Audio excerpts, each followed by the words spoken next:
Good afternoon and welcome to Scattered TV. I am Boipelo Mosehla, a radio presenter, an MC and events host, and the host of In Conversation With here at Scattered News. And once again, welcome to Scattered TV, where we interview some of the most influential people who are doing the most in and around the world of business and culture.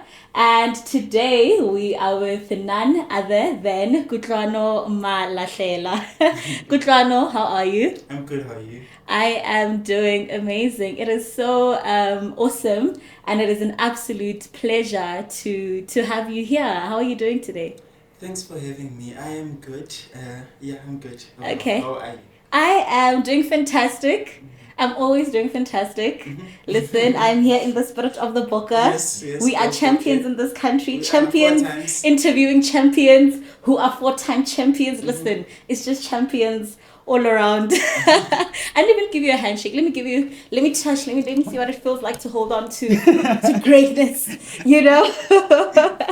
Okay, so I'm just going to read out your bio, what you do, so that we can get a bit of insight on who you are and why we have you sitting here today with Scattered News, right? Yes. Okay, so Kutloano Malahlela is a 19-year-old gentleman born and bred in Mamelodi Township in the eastern part of Pretoria, South Africa.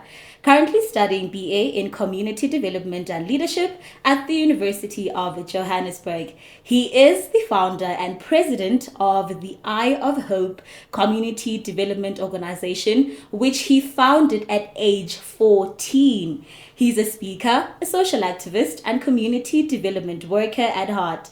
He has received a certificate of appreciation from GAP Connect for outstanding performance in rural and township entrepreneurship. Recently, he has been awarded the African Future Leaders Honorary Award for outstanding work in the social development sector and also one of the Mail and Guardian Top 200 Youth South Africans 2023. He has served as a student representative on the UG Faculty of Humanities Student Representative Forum 2022. He's currently serving as the head mentor of Hector Peterson Mixed Residence and also a UJ student online support rep, full member of the South African BRICS Youth Association, and his passion lies in community development and African literature. And he believes that development can only take place if it is tackled from the grassroots level. Wow. Sure. I become inspired myself every time I hear someone. Right? Yeah. Yes, because it is a very inspiring bio. Listen, I'm not reading it for the first time, Okay. right? And now that I'm reading it in front of you, it just bangs different. It's like, okay, so this is him. What a bio. And I just want to say, Osho 19. Yes. Okay, maybe there would have been an error on my date of birth or something. But as far as I know, I'm 19. As far as you know, you're 19. Go forward. Okay, we believe you're 19. Yes. Listen, seeing someone as young as you being the revolutionary that you are is honestly, guys, I'm 24 and I haven't even, not 24, I'm 23. I'm turning 24 next year. Okay. But I haven't even achieved half No pressure. of the things. Pressure much. Pressure. Pressure much, but it is an absolute honor to have you here. Can you please just give us a bit background on what inspired you to become who you are, what drove you, what pushed you, and what led you to the 19-year-old that you are today, about to take off to Germany? What was that thing that sparked something within your heart? Can you just take us through that? I think one part that most people forget when they introduce me or when they recognize all the work that I do is that just like any other young person from Mamelodi, I am a township product. And it is that township that most people don't see greatness in, that they don't expect greatness to be birthed, that has birthed Kutloano Malahela. And my journey draws back to even my childhood. I was sharing a story earlier that I was the most naughty child, I would believe, in my home. And my naughtiness was very weird because I remember when I was in grade 4, I would take, you see, like a tray of eggs, 30 eggs. I would take the whole tray and boil them. Then after boiling them, and call all the learners in the hood and give them eggs. Then after 4 p.m. when my grandmother comes back, the beating that I will get. And the question I will get is, why would you really have? And I will have no answer to that. And it is those small moments that I look back and realize that this is actually where my passion to give back and to empower people started. That I didn't know what it is, but now I can easily say this is community development, this is change. Because when you take things from your home and without any reasons you give them to the next person, that's what community development is all about. And if you can relate my current status in the community development sector and you track it back and you reflect on my childhood, you will then realize that this is actually something that I was born with.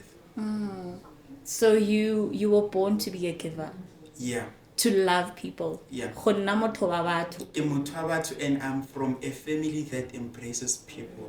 If there's one thing that my grandmother has taught me is that if someone walks in Mohai, no matter how dry the fridge is, if you have water, give them water.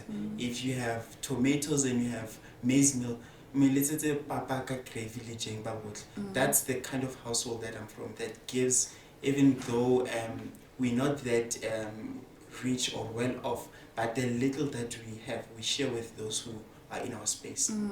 I resonate with that so much, because that is literally how I also grew up, at home.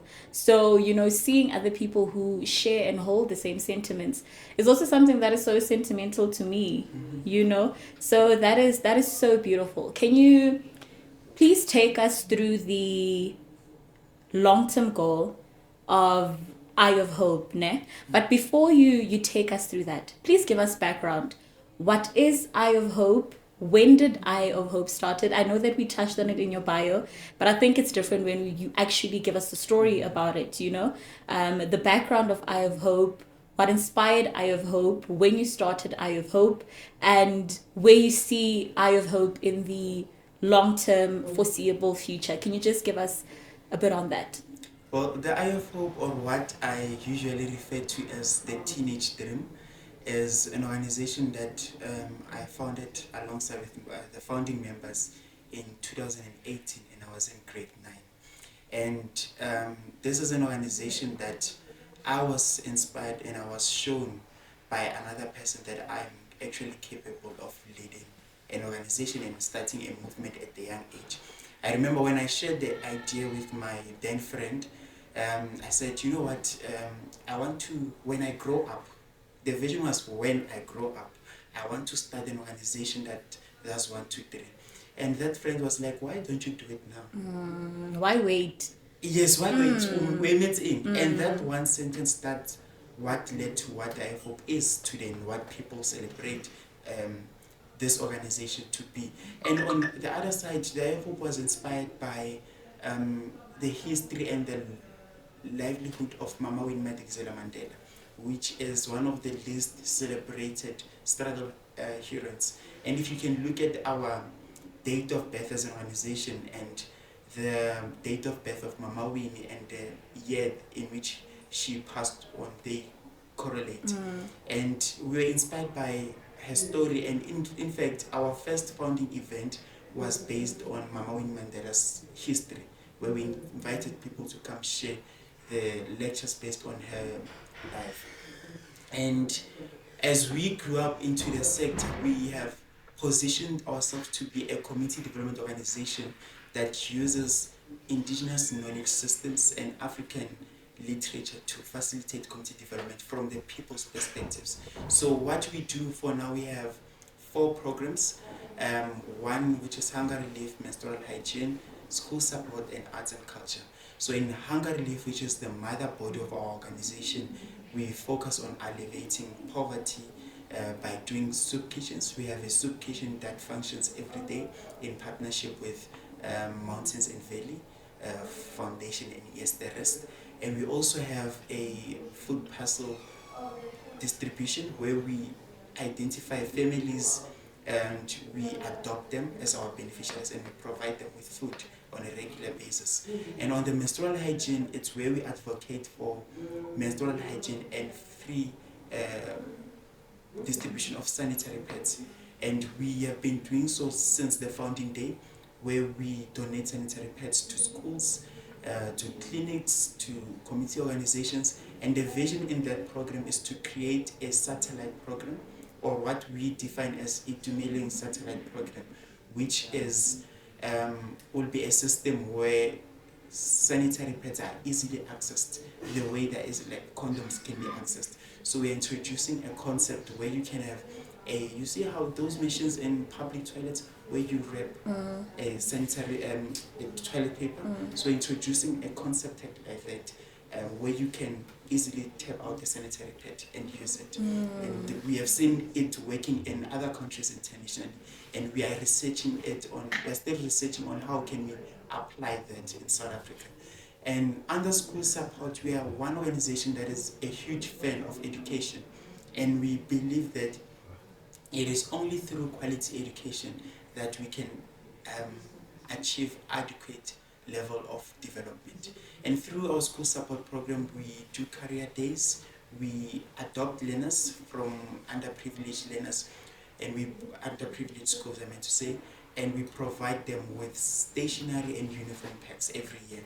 And on also another wing of school support and hunger relief, we adopt schools that are not supported by government in terms of feeding scheme. One of the schools that we have adopted was Ribanelaka Secondary School, which we provided with feeding scheme for the whole year of 2021. And in arts and culture, if you know the IFOP, you know that we're a huge fan of African heritage. And we do so by creating programs that facilitate community development from the arts and African perspectives. And one of the concepts that we own under arts and culture program was the first ever spelling bee competition in SA Indigenous languages, which was the first spelling bee competition in Africa to be facilitated in South African Indigenous languages. So currently that is what the IFOP is. And in terms of long term, we position ourselves to be an organization that once we have achieved our goal, we will close as an organization, we'll stop functioning. Because our goal as the IFOP is not to be an organization that will be existing over 70 decades. Because once we exist over 70 decades, it means we're not doing our work. Our work is to ensure community development. And once community development is there, it means our job is done. And once no poverty has been achieved, it means our job is done. Once period poverty has been achieved, it means our job is done. So as an organization, we foresee ourselves as a global organization that will ensure global development. And we cannot wait for the day where we will officially cut off the ribbon and say our job is done. So that's really. Wow. Wow. And in all that you have mentioned, I assume that Eye of Hope has achieved everything that you said.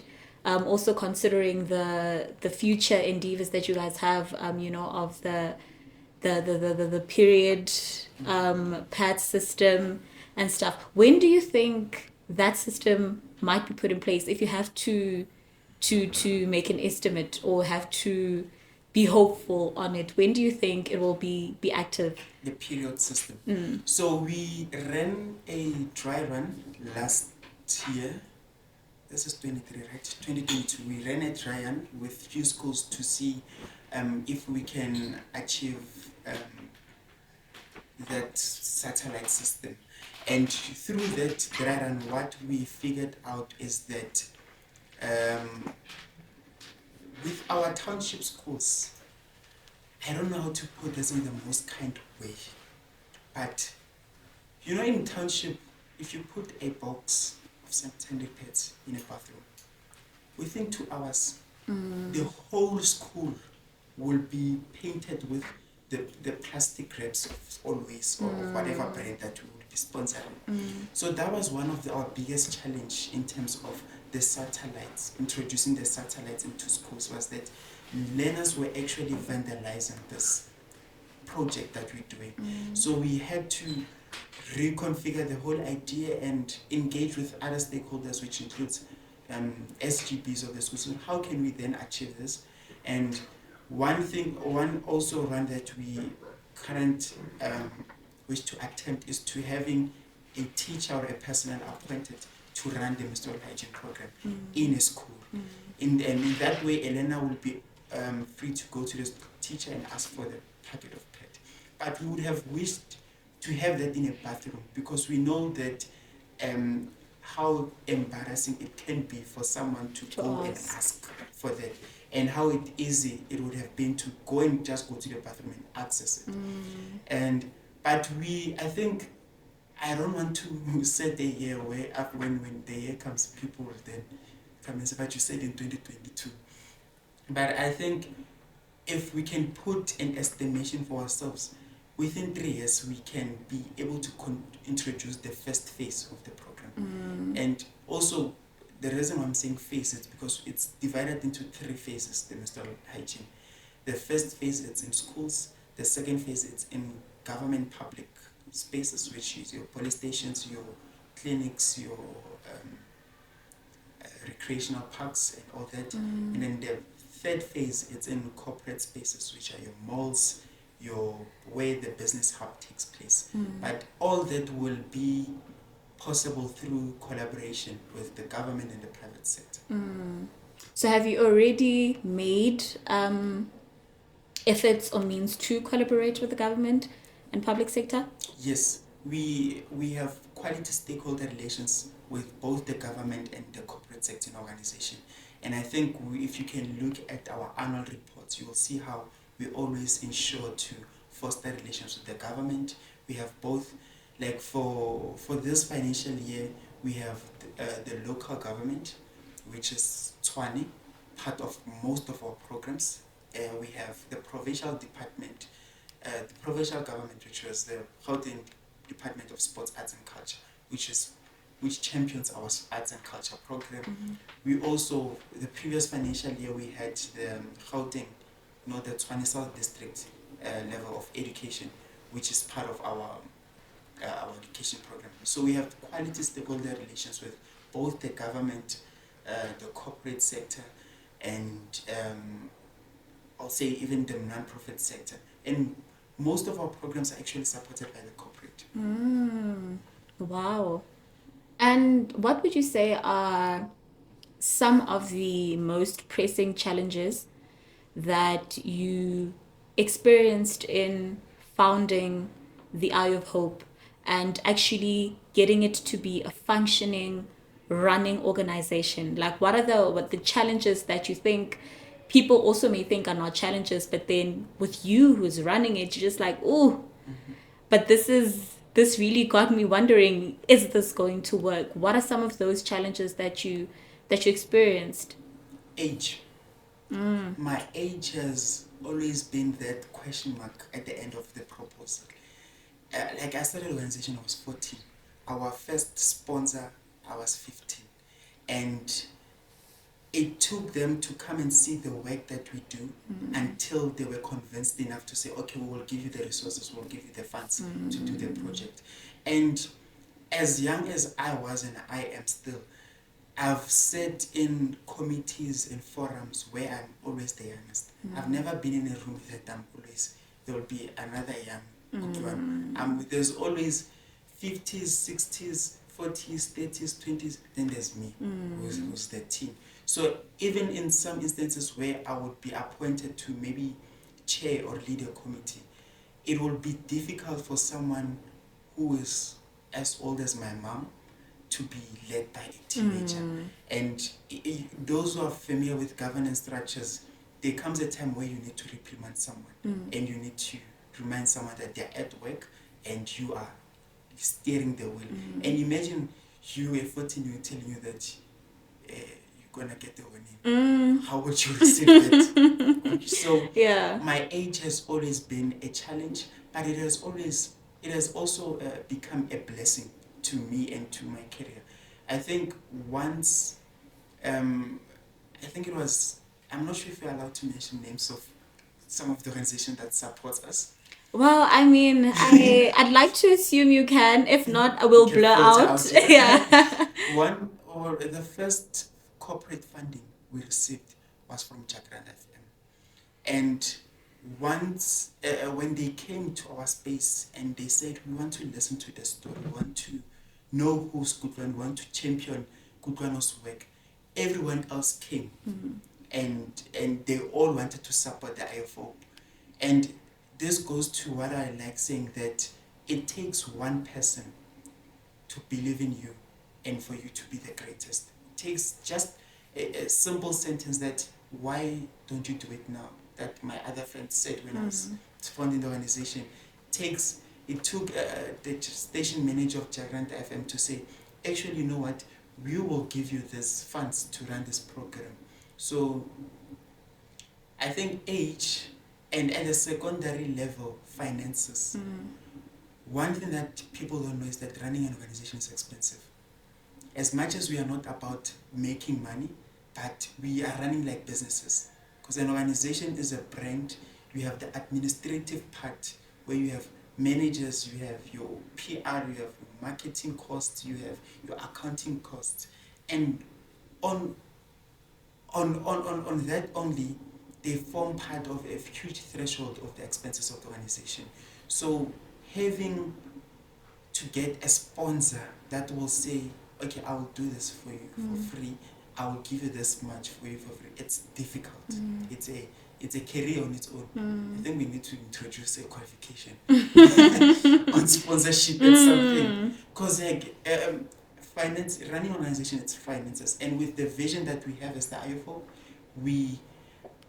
I think we need more billions. We need billions, not more billions.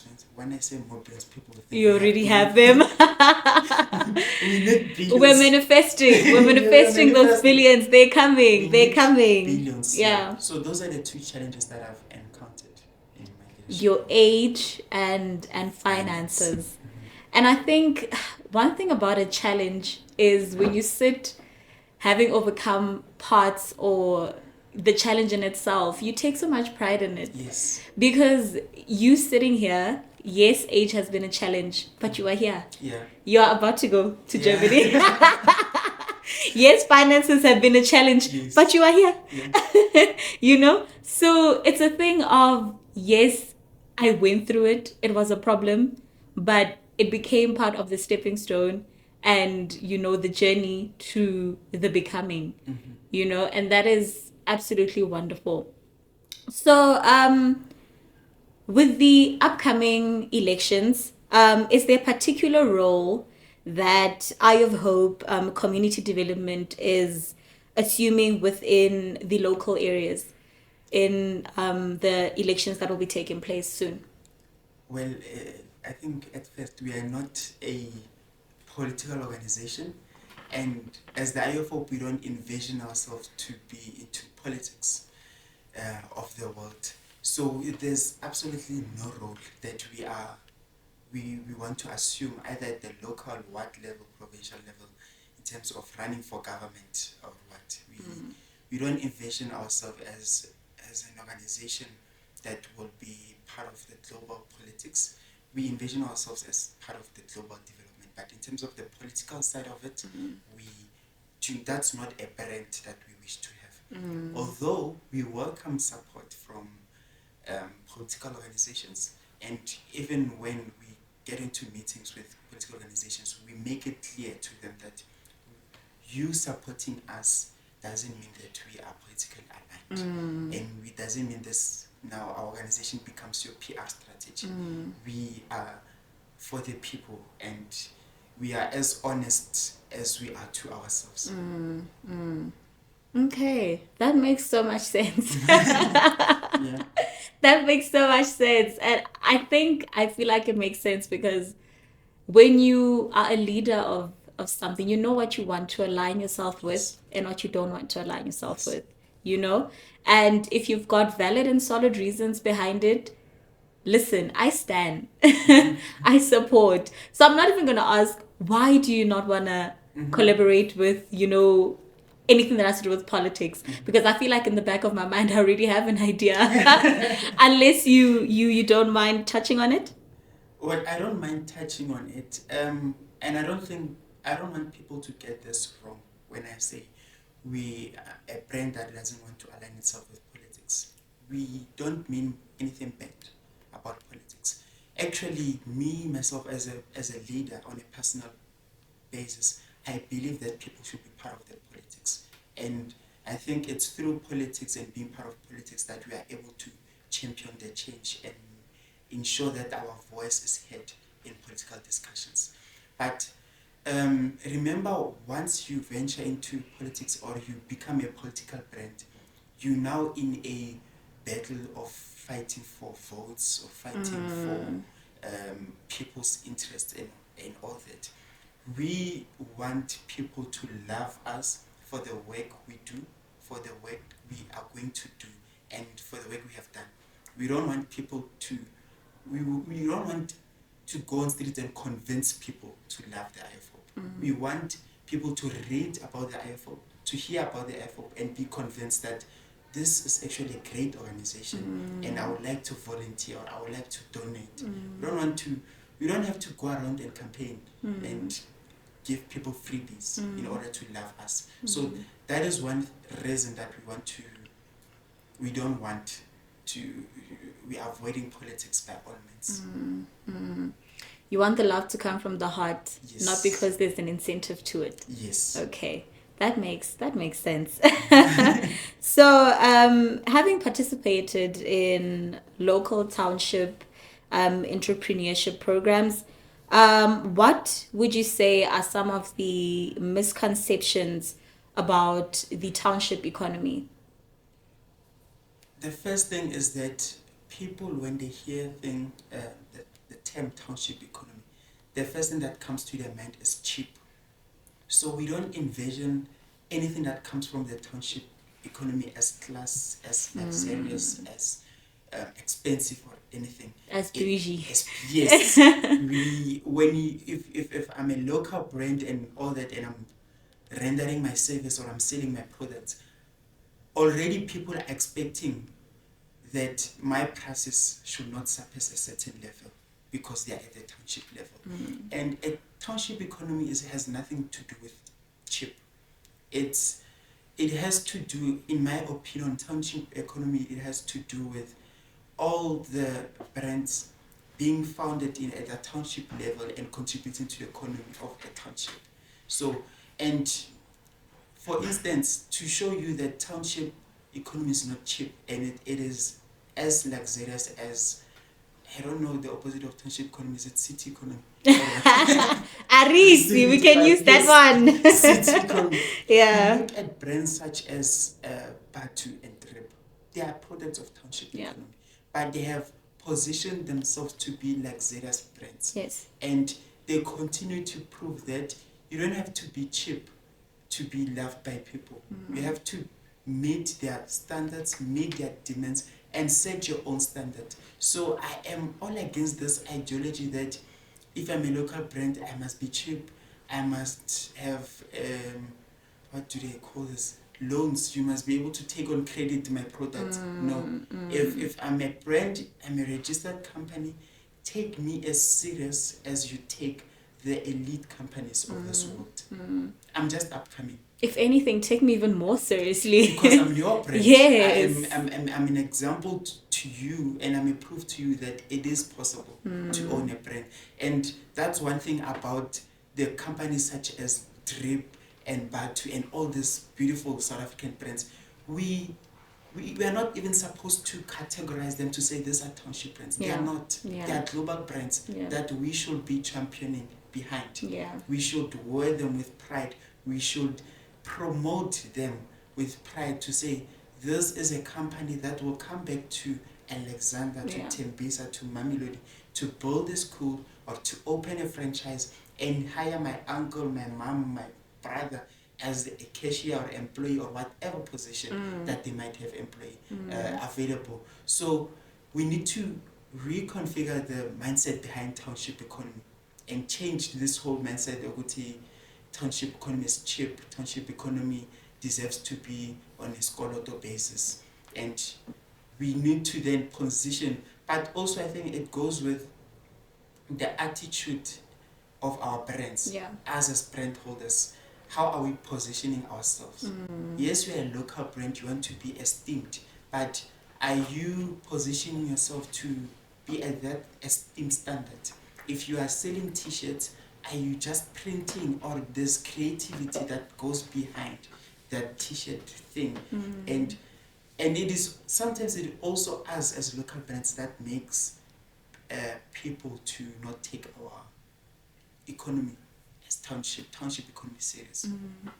And if we don't wake up and take ourselves serious, like it is happening now, we'll see the township economy being invaded.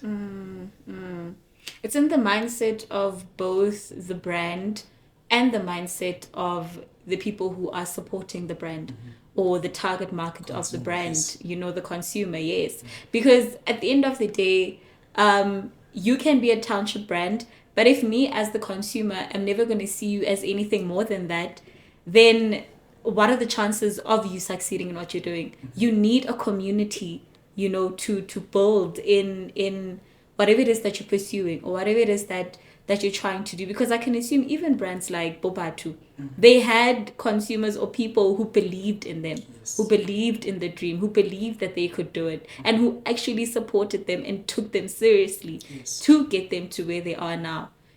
So I understand when you say that the township economy is just about how we approach it, the approach to it, most definitely.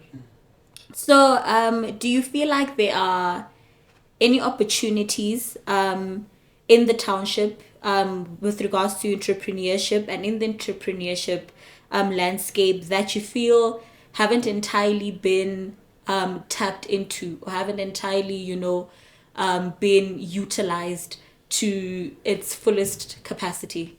Yes. I think our townships are not only rich in ideas, but are rich in consumer market. The people who are enriching the global brands and the elite brands are township residents. And it is up to us as upcoming entrepreneurs, or as people who want to venture into entrepreneurship, to take advantage of the consumer market that we have in our communities. Because I can assure you that if I am to innovate an idea that is new to the business market and that is new to the taste buds of the township, they are going to support it. Only if it's it works for them or it's good to them. So we need to take advantage of the market that we have. We need to make sure also that before the money leaves Mamelodi, it comes to Kuhetsu 2329. Before it reaches Main Lane or other malls, it reaches my mall first or my corner house first. Wow, okay. So we'd also like to know that as a member of the BRICS Youth Association, what does the association do, and how does it benefit the average newly self-employed citizen? Well, before I answer that, let me just put it as a disclaimer that South African BRICS Youth Association is a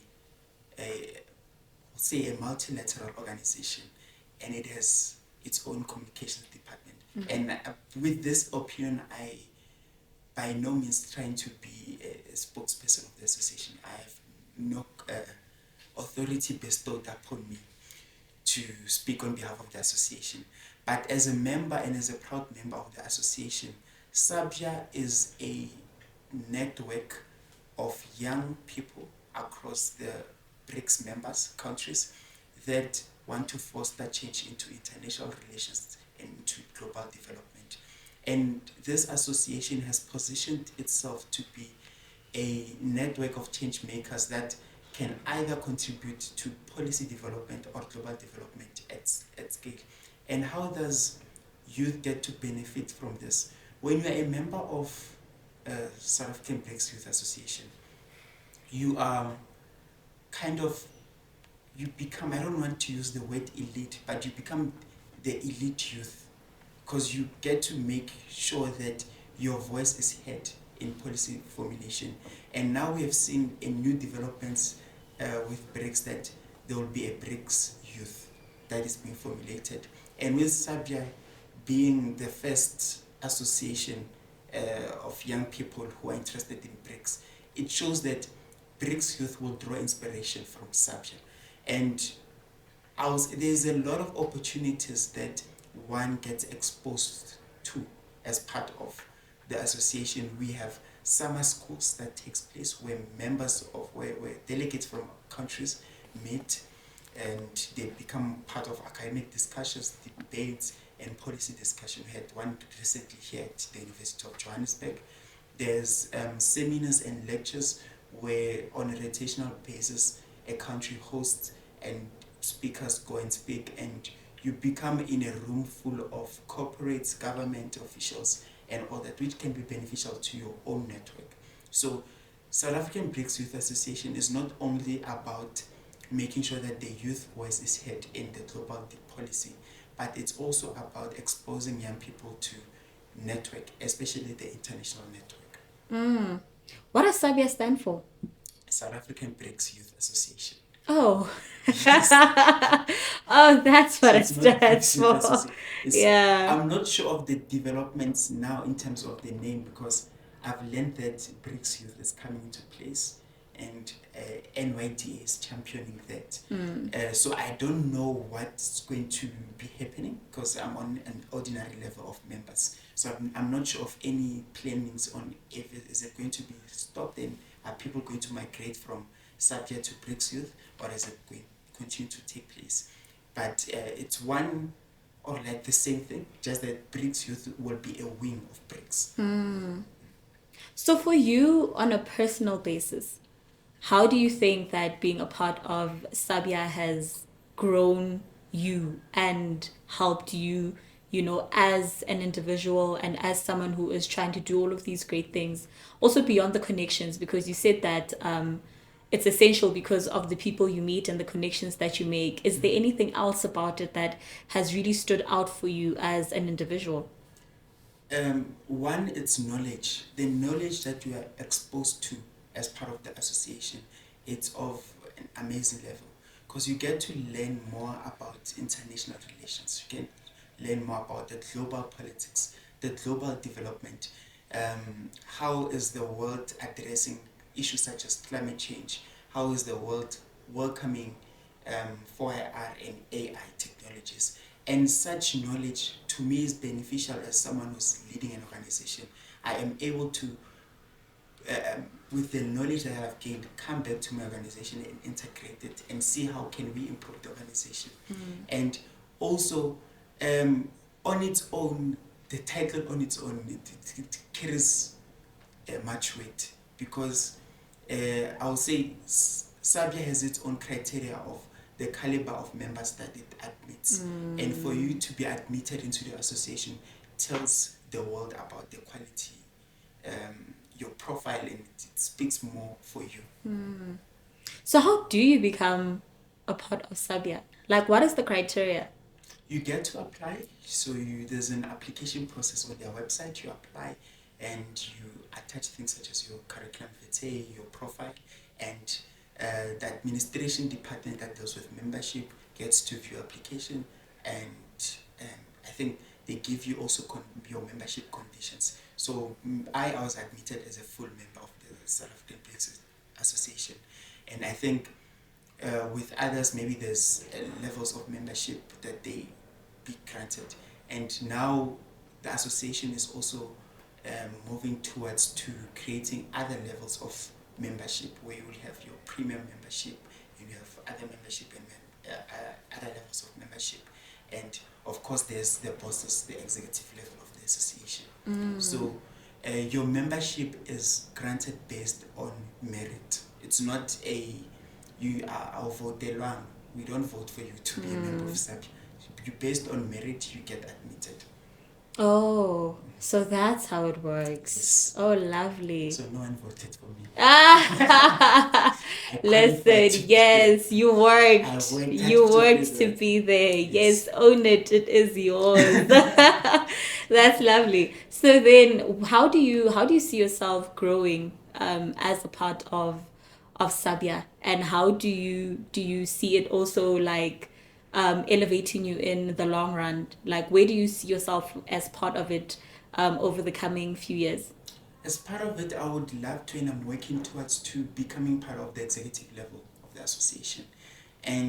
But my vision in terms of multilateral organization, I am positioning myself as a product or as a quality person for, I don't want to use the word bigger, but much bigger multilateral organization, such as the African Union. And that's where I'm working towards to. And I believe through such memberships that I've been granted through SABJA, and once BRICS Youth has been established, I'll be applying for membership there too. I think I'm kind of paving my way towards African Union. So that's where the road is leading. That's the end goal. Yes. Love it. Also, considering where we are, the end goal is not very far. It's really not far, right? It's not very far. It's It's really not very far. And to add on, the reason why I'm so passionate about the African Union is that African Union, since its founding, has positioned itself as a true Pan-African institution that is proud of Africans and it's proud of people of African development. And I want to use my expertise and my skills and my knowledge that I've learned to contribute to the continental development of Africa. And that will be through, I hope if this reaches the current directorate, he or she must pass up. I'm coming. One of the roles, Yeah. one of the roles that I aspire to hold in African Union is the Chief Directorate for Social Development and Economic Advancement at the African Union level. And that's because of I am passionate about African development. Wow. So if you have to be optimistic, you'd say this particular goal is going to take place when? Sure. I don't want to be an underqualified leader. Yes. Yes, I have the experience, the in-work service experience. I have it. I've been in the sector for 6 years now. And but in terms of qualifications, I wish to not hold it as Mr. Malahlela, but I wish to hold it as Professor Malahlela in the future. So I would like to complete my academic pursuits first and be professional, acquire the professional qualifications first before I can start setting the goal for me. And if you know that the road to academia, to doctorate is about 7 years, if we're counting it from first year undergrad. And even though you have earned your doctorate, it doesn't guarantee you of professorship. For you to get professorship, you must be a published academic and all those kind of things. So it's a journey, but worth traveling. Yes, definitely a journey worth traveling. And it's so beautiful and inspirational to speak to somebody who takes the academics and, like being qualified seriously before attaining certain roles. We live in a country where that's not much of something that is important. Yes. If they feel like you're fit for something, hey, we can put you there, and you as a person don't feel the need, to have to be qualified first, because if you're placed, you're placed. Yes, You're in. Yes, you're in. But, sitting here and saying, listen, even if the opportunity arose, I don't know if I would take it until I'm qualified, is something that is so profound, and real to look up to. So that is absolutely beautiful. May the road to PhD be a difficult but beautiful one, and may it open up, because I also definitely want to attain my PhD, Yes. because I'm currently studying economics and Nice. econometrics, doing my final year in that, and my end goal is also to get a PhD. And even when you think about the road to it, it scares you a little bit, but it's attainable because they have done it before, and people are still going to do it, and we are part of those who are still going to do it. So that is so lovely. So tell me about African literature, right? African literature is such an intricate part in the documenting of the African history. How important is that, beyond just the documenting of history? Well, I think we need to start on the history of African heritage first, and acknowledging that for the longest period, African heritage has remained undocumented. And it is only through the bits and pieces of the history of Africa that we are able to create the image of what we think Africa was. And that is because if you can look at our history, our ancestors or our forefathers, they were not people who were privileged with the technologies of writing, the inks and all that. They were all about expressing and sharing knowledge through the arts. You talk about sculpting, your wall painting, the oral history exchange where you would have in the villages your grandmother sharing story, and also our different cultural customs that preserve history of Africa. For instance, your praise names Seret or Isitakazelo. And most people are not aware that actually is it Tagazel or Serato Sahau? It's actually the oral history of your family or of that surname. Because you'll hear that when Amahlangu, who was aligned to this surnames, you married whoever's daughters and your animal totem and all those kind of things. So that shows on its own that there is still a gap for research into what African history is really. Yes, scholars such as Chinua Achebe, who's regarded as the father of African literature, have tried to bridge the gap in terms of documenting African literature. But that's not enough. We need, even them, when they were documenting African literature, they did so in a way that is appeasing to the Western scholars, which will be in English.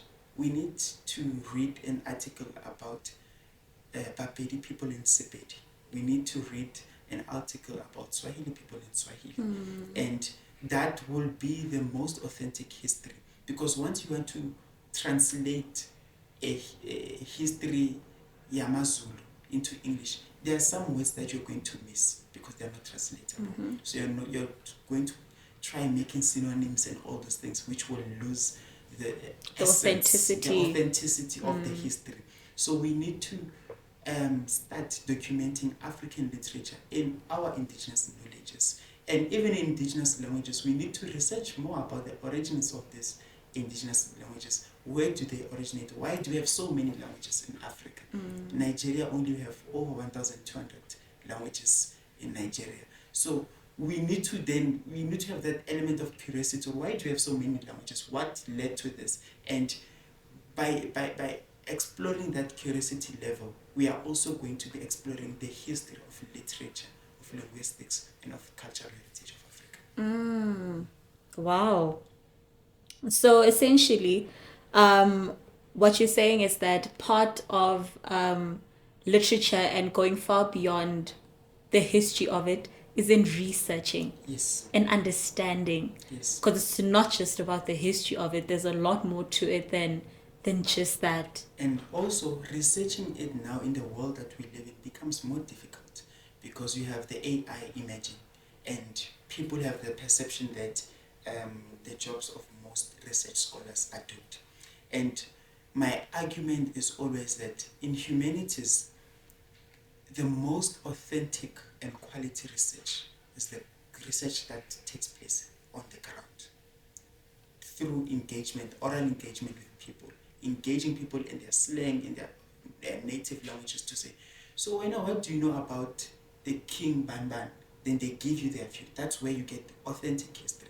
But this history that where you'll go to your website and say history of King Zwelithini, and then a white voice will mimic and say King Zwelithini is ban ban ban ban ban. It's not that authentic. It's what has been stored in the archives of Western scholars. Most authentic research will be through personal interaction with people. And that's what I advocate for. It's for that research, especially in areas such as history, anthropology, and the likes. We need to go to the ground and discuss with the people and engage with them. Sure. But how do you think that could be possible? Because it's not always, easy to access people like that, or to be in spaces where you can actually, engage and conversate and learn from other people like that. So how do we integrate into that as people? Well, the first thing in community development, we say when you facilitate development in a community, you don't go in as an expert. You go in there as an observer. The community is the expert of its own development, of its own issues.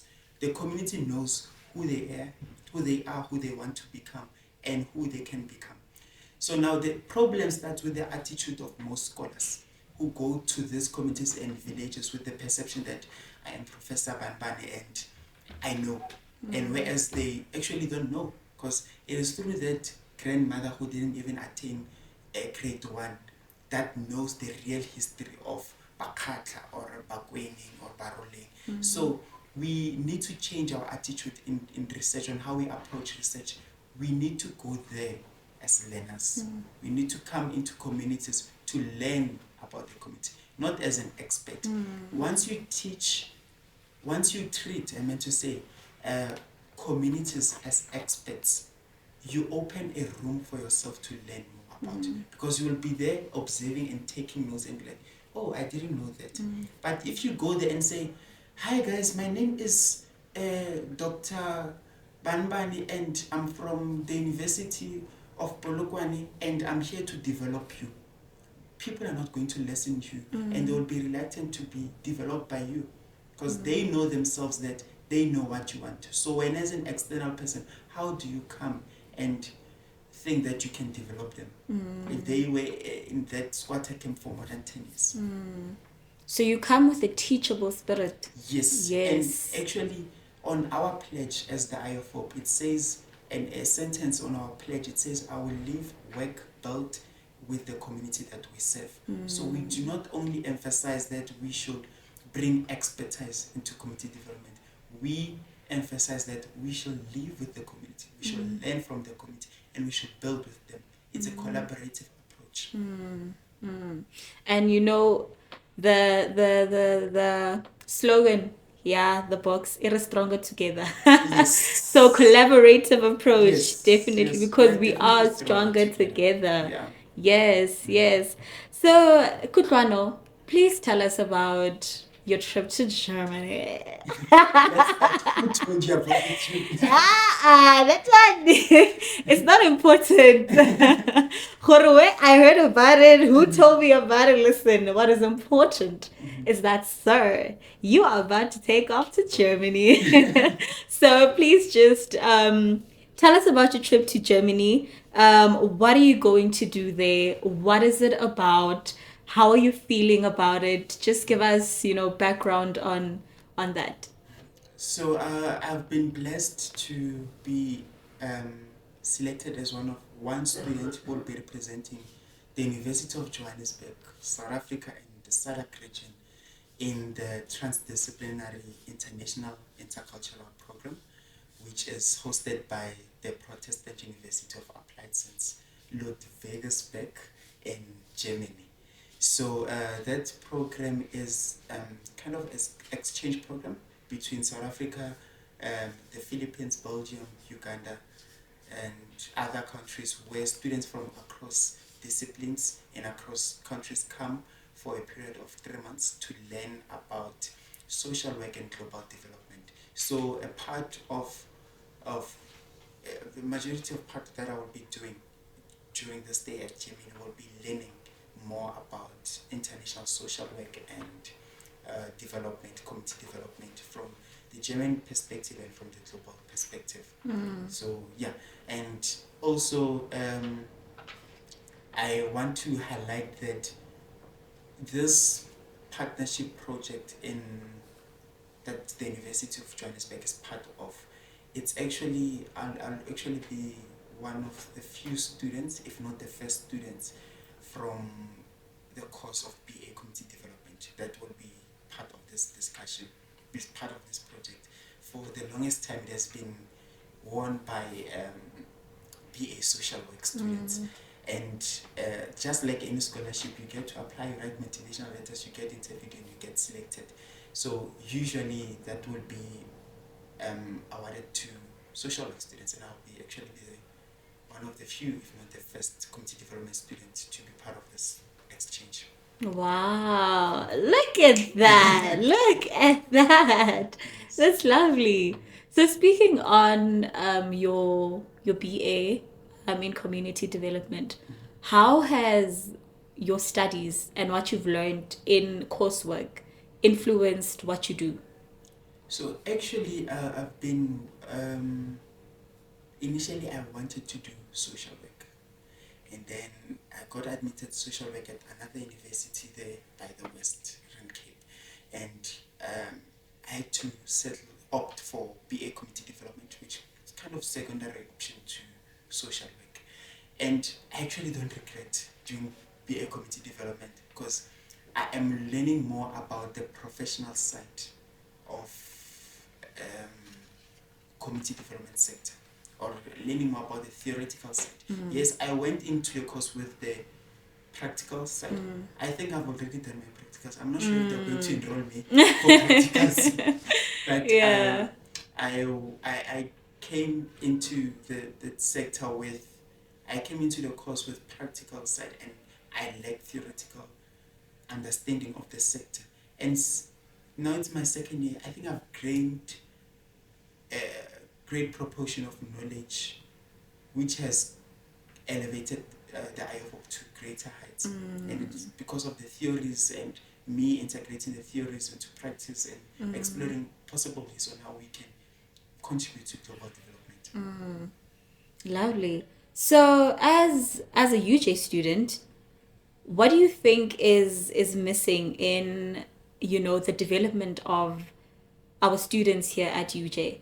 Because I mean, if you're saying that you are the first, you would probably be the first community development student to obtain certain roles and do certain things.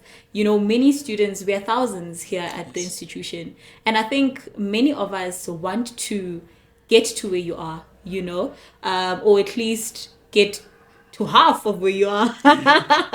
For the very least, just for the least. So what would you say is missing, and what do we need to do more of?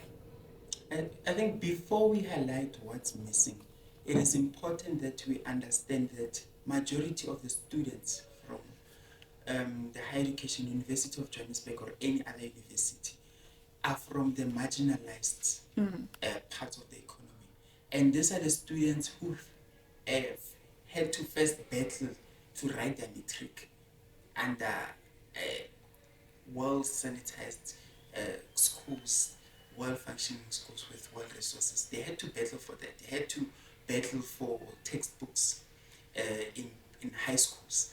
And now they're transitioning into a higher education space where it's a whole new world.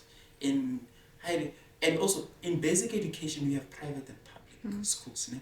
Public schools get out of Kutlwano, and then private schools are for those whose parents can afford. Right? It's about affordability. In higher education, sonke in one class, you were sitting next to someone who came with a Porsche, sitting next to someone who came with a Mercedes 2 class, and you are there.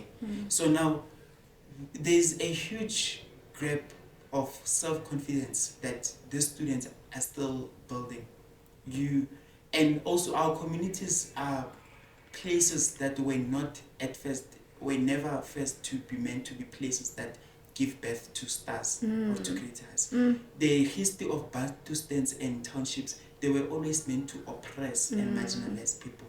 So the more we are battling and fighting to come out of the apartheid system, the more, and as we are battling, the world is moving fast, and you need to be confident, you need to be up with your academics, you need to fight the traumas of the past. All those things become a challenge to our students. And our UJ students are not lacking anything. They just need to be more confident about who they are and their stories, be more innovative, and have elements in their careers and their personal development that sets them apart from the rest of the students. And I think that's what I have. And that's why we are here. That's why we are here. Okay. So what advice would you give a young grade 8 student, 13, 14? Because I mean, at 14 you were what, grade 8, 9, right? Grade 9. You're in grade 9. Who has that burning urge within them that you had? What advice would you give to them to at some point have been able to have achieved or have pushed or have gotten to where or close to where they want to be in the dream that they have within them? What advice would you say and or would you give to them? If you can have the edge or the burning desire to achieve something, if you are able to conceive that idea and then believe in it, then most definitely you can achieve it. So the first job is with yourself, believing in the greatness that has been bestowed with you. So my advice might not work for most of them because I'm not them. So the best advice for anyone to succeed comes from their self. So I think in basis, I would say just believe in it. Believe in it, believe in yourself, work hard, and stop this thing of wanting instant success.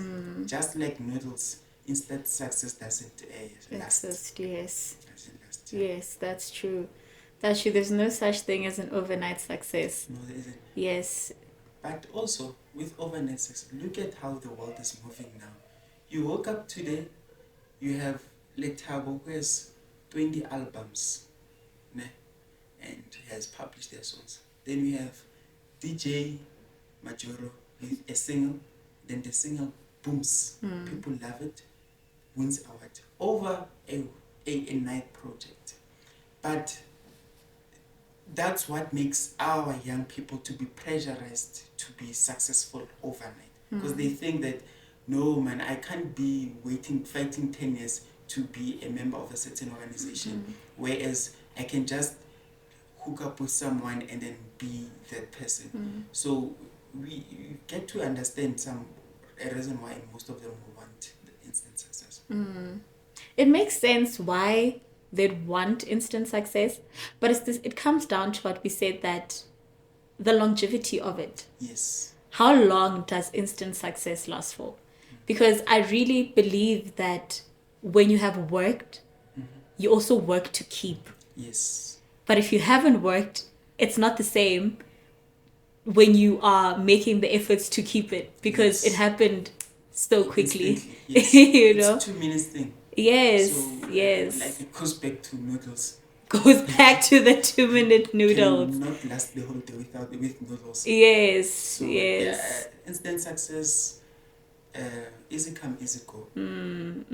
Time, hard work, dedication, confidence, believing in yourself, perseverance, and knowing that you can do it. And that the sky is not the limit. The only limits there are the ones that you create for yourself. Yes, most definitely.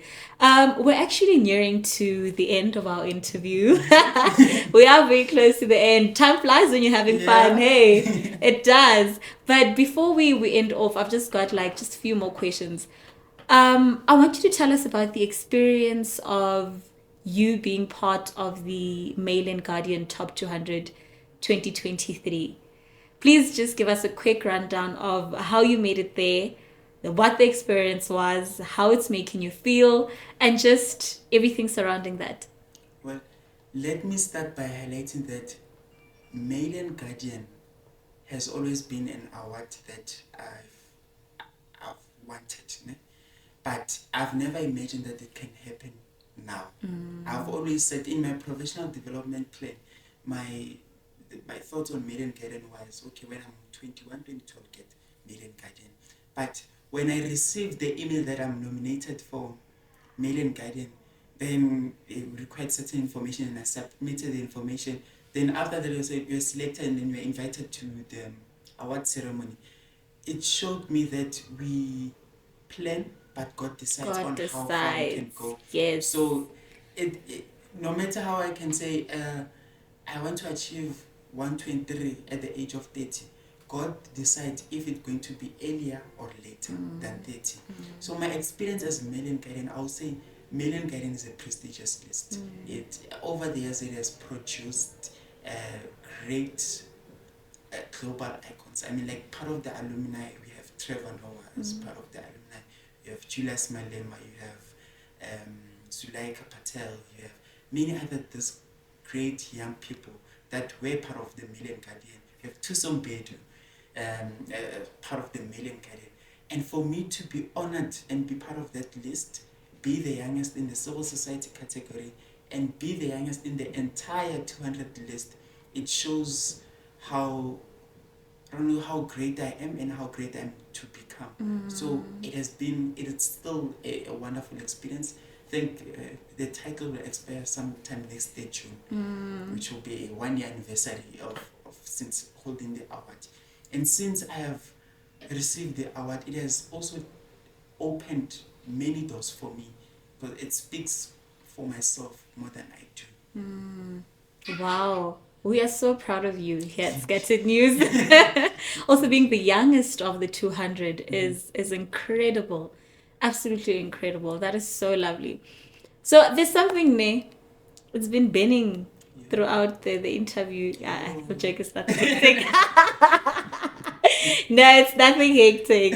I don't know. You mentioned earlier on that when you look at me with such worry. Don't worry. No, it's not that deep. It's not that deep. You mentioned earlier on that you had a friend who said to you, "Start now." I think I just want to know, is that friend still a part of your life? No, shame. Unfortunately. But do you think they're seeing Yes, you? and I'm sure they're proud where they are because we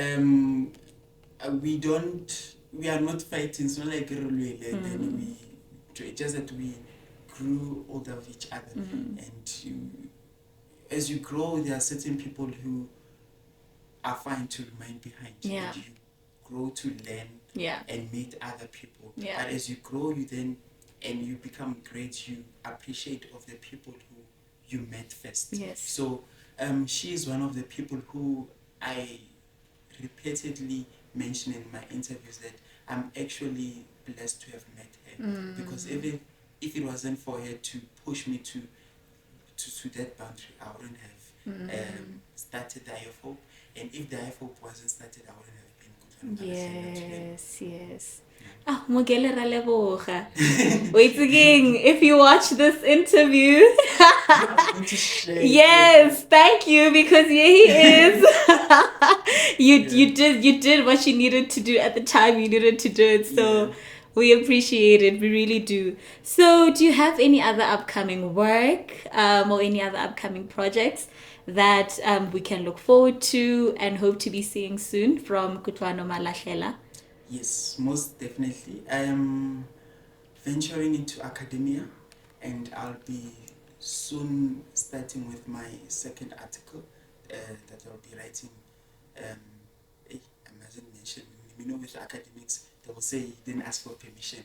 But I'll be writing my second article with one of the doctorate holders here at UJ, and I have written my first paper with for a competition facilitated by the Stellenbosch University, and I'm waiting for the outcomes on that if it's published or not. And besides the trip that I'll be on to Germany, the IFOP is going to Great Heights in the next year. We are planning to host a provincial competition of the spelling bee competition as indigenous languages. For the 2 years it has been a local competition. Now we're venturing into provincial, and we are also having a new development. We are finding a home for our brand. That should give you a clue on what we're going to do. So we're finding a home for our brand. Just for the clue is that we are going to have a stand number soon. We actually have a stand number. We are working towards holding keys. So yeah. So those are the developments that. Gary, you're also a property owner, Liche. Yes. Okay, yeah. So those are the things, and then I'm completing my qualification, and yeah. So. Okay. The other things, we'll see them as they come. Yes. Some things you shouldn't announce. Yes. Yeah. Lovely to see, lovely to hear. Can you just take us through how we can get a hold of you, how we can get a hold of Eye of Hope, and just your contact details in its entirety? For the Eye of Hope, our website is www.theeyeofhope.org, and we are available on all social medias as the Eye of Hope Community Development Organization. And with me, I'm available on all social medias as Kutloano Malahlela, and it's Kutlwano with an O, not a W, the unique one. And I'll share my email address. I think my email address is malahela08@gmail.com, and yeah, that's how you can get hold of me. Lovely. I left a WhatsApp number. If nana ko go WhatsApp. Kutlwano, thank you so much for being here. Thank you for being here, having this interview with Scatter News and Scatter TV. It has been an absolute pleasure sitting down and chatting and talking to you. I know for sure that I'm leaving this interview with so much more knowledge than I came in with, and it is so beautiful to have to speak and experience somebody who is so passionate about community development as much as you are. Thank you. Thank you very much for having me. I'm actually excited that I did this, Really? Yes. I'm excited that we did it too. I am excited that we did it too. Well, there you have it, ladies and gentlemen. That was Kutloano Malahela. He is a second year BA in Community Development student here at the University of Johannesburg. He won the award for Male and Guardian 200 in 2023. He is the founder of the Eye of Hope Community Development, and he continues doing the most in the space of community development. It has been an absolute pleasure being here conducting this interview. I am Boipelo Mosehla, a radio presenter, an MC and events host, and the host of In Conversation With here at Scattered News, and we are Scattered TV. Don't forget to check out our other episodes, and don't forget to like, share, and subscribe. With love, Scattered TV.